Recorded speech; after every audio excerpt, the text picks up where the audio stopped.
Even though Congress jumped one big hurdle on the way to avoiding a government shutdown today, federal employees in the Treasure Valley are still preparing themselves for what could happen next. Mike Sharp has more and joins us live in the studio to tell us how a shutdown could affect you. Threats of a government shutdown aren't anything new for federal employees, but you might be surprised at who will be affected and what it could mean for your own life if the government doors are closed. We don't know what the future is going to bring. We're going to roll with it. We're going to deal with any eventualities, and we're going to just handle it.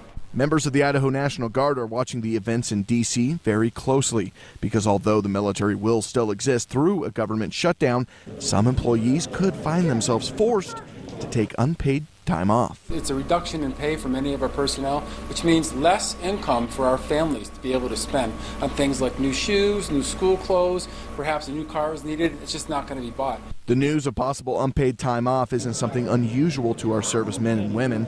Some already dealt with a 48-hour furlough because of the sequester. And military members won't be the only federal employees possibly forced to stay home. If it's any consolation to federal employees, while they're staying at home in the event of a government shutdown, the U.S. Postal Service will still be running, which means they may not be getting their checks, but at least they'll still be getting their bills. While the Postal Service is active, rain or shine, or even shut down, the people running the national parks are not. That means if you're planning on a last-minute vacation next weekend, think again. As for guns, if you're waiting on a special permit, plan on waiting as long as lights are off in federal buildings.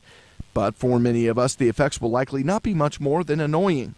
It won't hit our pocketbooks like it could those in uniform. You know, if the fiscal new year brings us another set of challenges in the form of reduced budget, we're going to deal with it.